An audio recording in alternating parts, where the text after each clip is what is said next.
Hi. So in this video, I'm going to show you I make my salmon cakes or salmon patties.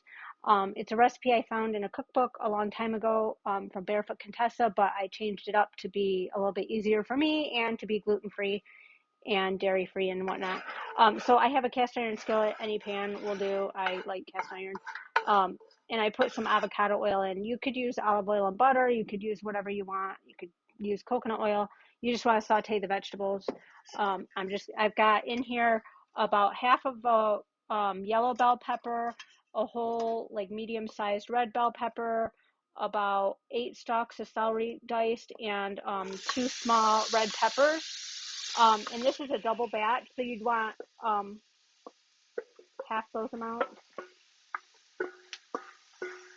It calls for about a cup of red pepper, or half a cup of red pepper and half a cup of yellow pepper for one batch. So I would need 2 cups, but my kids aren't big fans of peppers, and so I just did like half of a big yellow pepper and 1 medium-sized red pepper. I didn't really measure. So for one batch, you do like about 4 stalks of celery, an onion, a medium-sized to large onion, about 3/4 of a cup, I think, is about what you want to when you dice it up, and red pepper and yellow pepper. All right, so we're going to add in some spices, but I'm going to saute this for a couple minutes, and I'll be right back. Okay, so I'm just going to saute. We want to saute these vegetables till they're soft, and I just saw one that didn't get all the way cut, so hold on a second. Hot. Wear gloves, don't do what I do. All right, so we're going to add, it says to add in all the seasonings with this as well, and then cook it until the vegetables are soft, which is like 15 to 20 minutes. So you're supposed to use fresh parsley. I didn't have it, so I just used some dried. And then I have like a Cajun seasoning mix that's got like cayenne and celery seed and onions and garlic and all that stuff in it. It calls for like an Old Bay type of seasoning. I don't use that, so I happen to have this Cajun mix that I wanted to use up. So it was about a tablespoon, so you'd want half a tablespoon for one batch. And then you add a little bit of hot sauce, Tabasco or whatever your favorite is.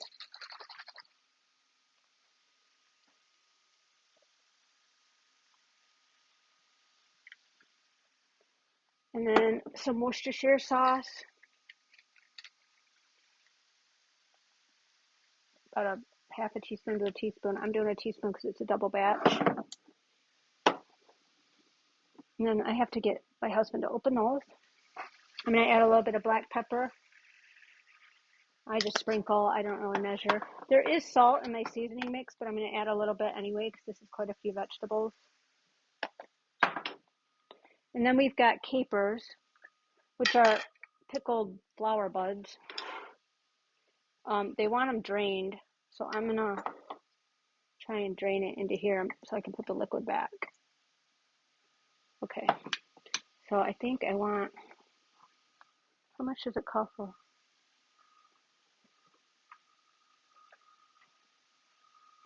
I think it was a tablespoon, it might be more. 2 tablespoons. Okay, so you want 1 tablespoon for a single batch. I'm going to do 2.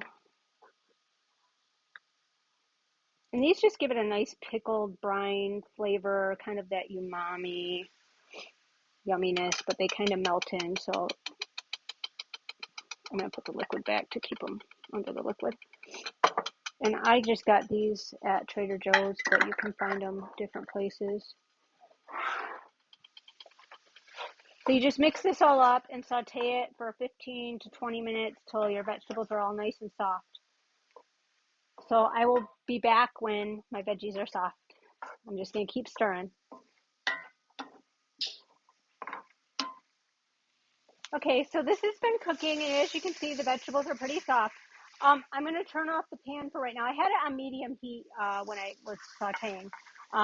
If you have like a stainless pan, you might want it closer to medium high, only because cast iron really holds the heat, so I don't need it on quite as high of a heat to retain the temperature.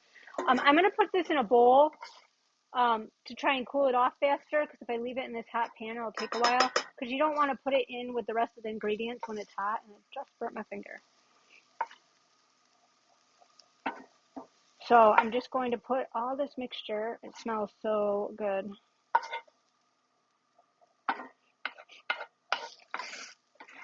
Now, I'm just going to use the same pan to cook my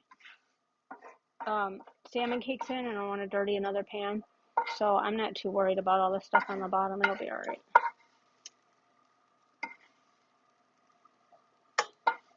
Okay, I'm going to grab,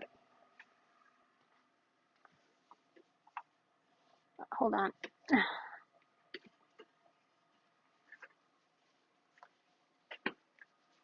You moved my place where I keep my hot pad. I need both of these.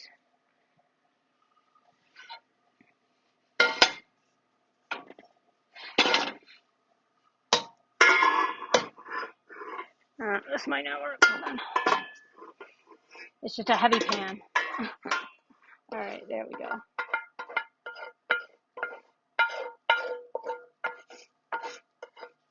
Okay.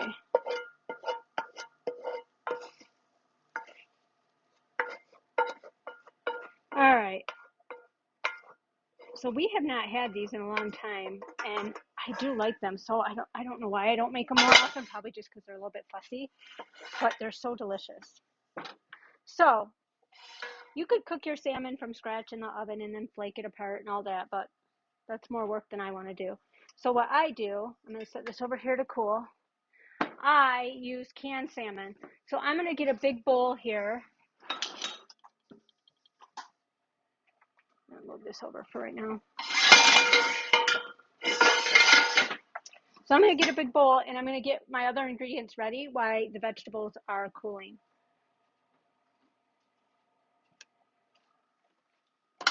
So I use canned salmon, and I have various ones that I had in my cupboard. So this is, I only buy like wild Alaskan salmon. I don't buy any farm salmon.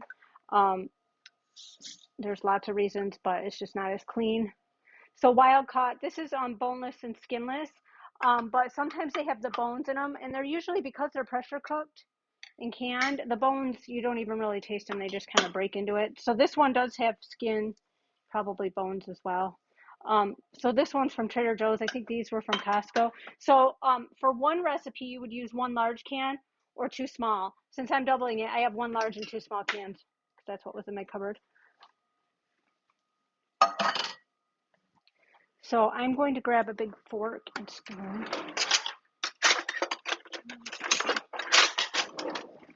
All right, so I'm just going to chunk this fish up.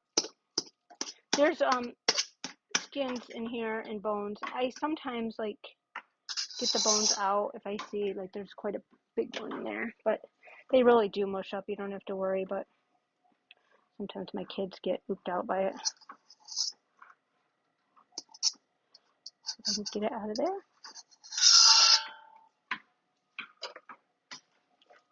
Okay, I'm going to chop this up.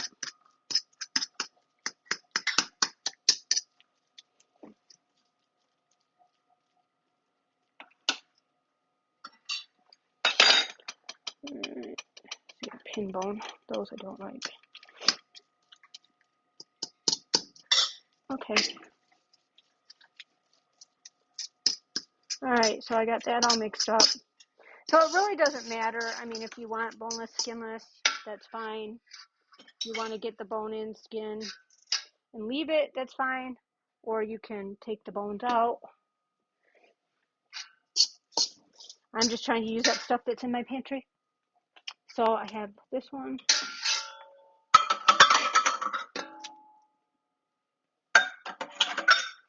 Okay, so we're going to chunk this up. So now we've got all of our salmon.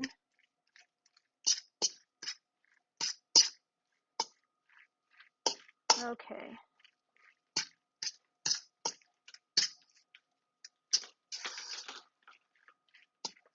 Okay. Now, next thing we need is a cup of mayonnaise,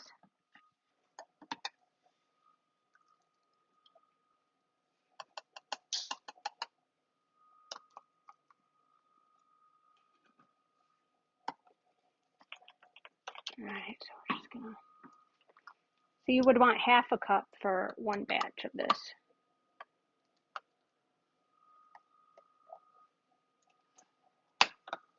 Okay, I think that's pretty good. Tiny bit more. Okay.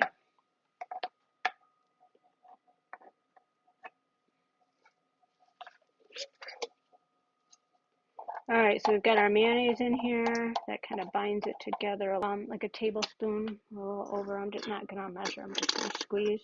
Dijon mustard. I have organic Dijon mustard. All right, and then I'm going to do 4 eggs, and you want them lightly beaten. I always crack my eggs into a separate container because they're farm eggs, just to be on the safe side.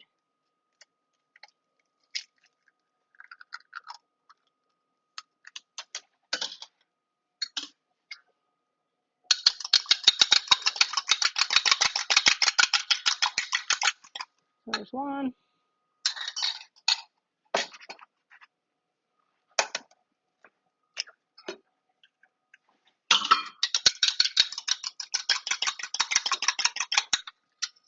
So you'd want 2 eggs for a batch, so I'm doing 4 eggs.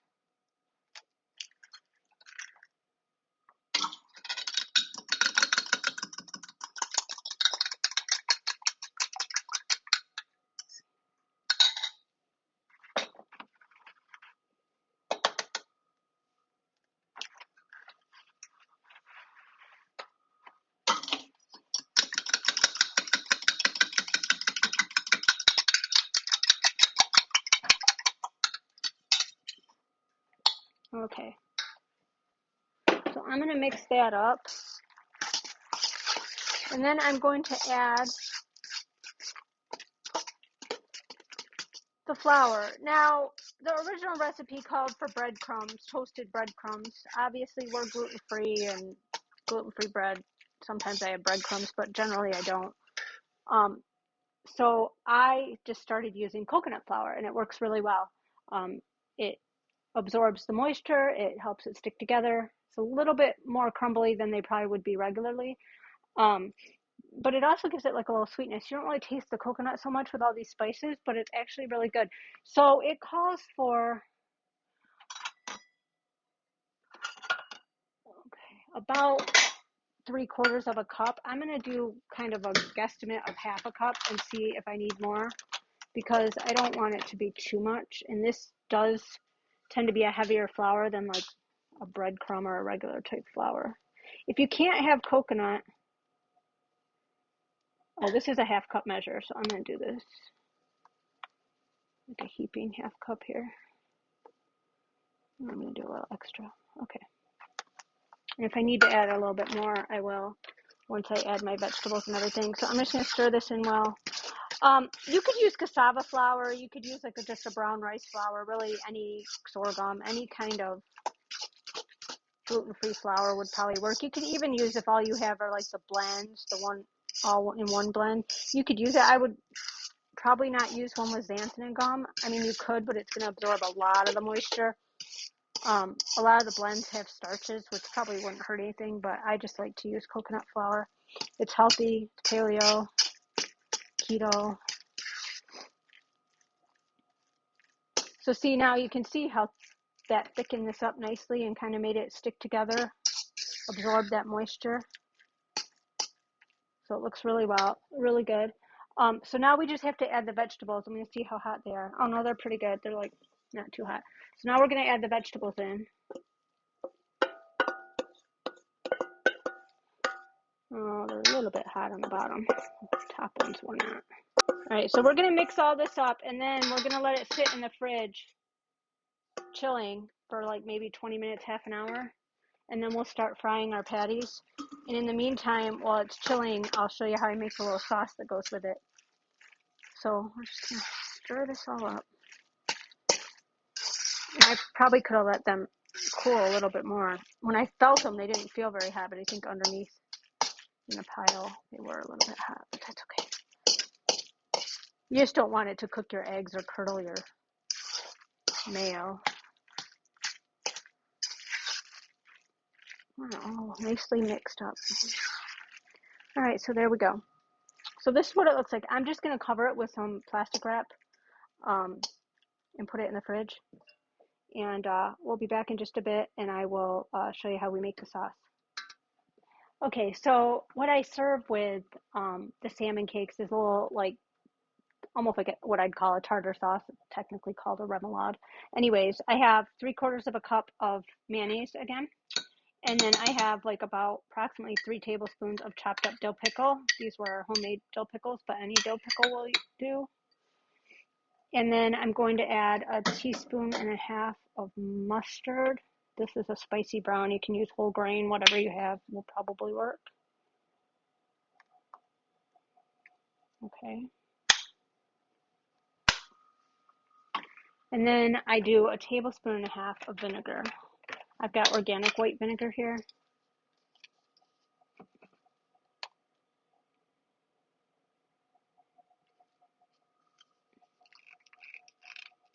Oh,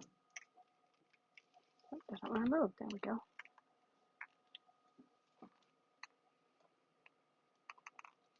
Okay. So that's it for the sauce. I'm just going to mix it up, and then I'm going to put it in the fridge and chill it. It gets better when it's cold. Just mix it well. And then I'll just let it chill and let the flavors melt. I'll just put a little cover on this dish and stick it in the fridge. But that's all there is to it, and then it's delicious on your salmon patties. All right, I'll be back in a minute. Okay, so I didn't let this chill for quite as long as it should have, but it's getting late here and we gotta have dinner done. So anyway, I have my pan preheated to like just a tad over medium, and I put a couple tablespoons of avocado oil. So I'm just going to take the mixture, and it is still a bit warm, and form it into little patties and then stick them in there. And you want to cook them probably like 3-4 minutes on each side till they're nice and golden brown.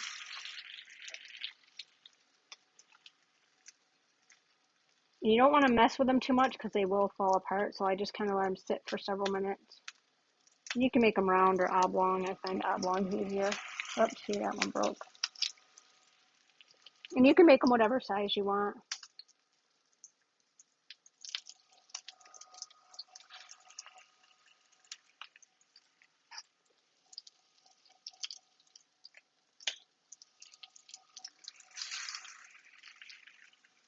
And then you just cook them in batches. So once I turn them, once they're done, I'll put them on the tray with the paper towel and stick them in the oven to keep them warm. They probably will form together better if it was really nice and cold, but it's not all that cold because I'm impatient and I wanted to get it cooking.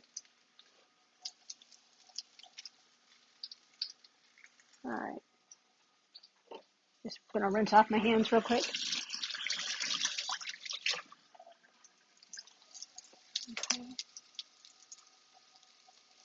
So we make a double batch because there's 6 of us, and I like having some leftovers. They reheat fine. You can reheat them in a toaster oven, an air fryer, however you want, in a hot pan. So they're great if there's leftovers, although the way my kids eat, there may not be. I have one child that won't eat it because he just doesn't like all the stuff in it. So he's going to have chicken tonight. But we're going to serve it with steamed broccoli and some leftover sweet potatoes. Love this little mitt gives me a better grip on the handle than the big mitt. So I can move the pan as needed. Tip some of the oil this way. You've already cooked the vegetables. The fish was canned, which is already cooked. Really, it's just the eggs that's the issue in here. So really, you're just kind of heating these through to cook the eggs. The meat is, already all cooked. So that's nice and brown on that side.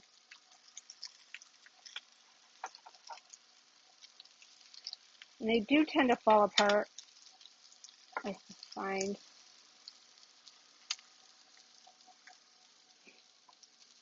If you want them to hold together better, you could probably add a little bit of maybe a starch or like some tapioca starch, or maybe a little xanthan gum, or just make sure it's nice and cold might help. I usually don't have time to chill it when I'm cooking, so if I plan ahead, I do, but not always. And my oven is not always even, so one side will cook a little bit more than the other. I'm going to add a little oil to this side. And you could use like olive oil mixed with butter, or really any oil you like to fry in. Avocado oil does well at a high heat, and it's not as refined as some other oils that I try and avoid. Let's see if this is, this side of the pan's not getting quite as brown.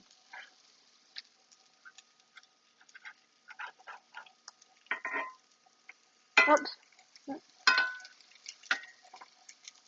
They taste good even if they fall apart.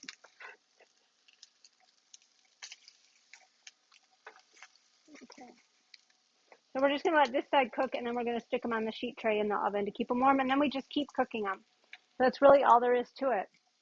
You just get them all nice and cooked through, and enjoy. They're delicious. Bye and good luck.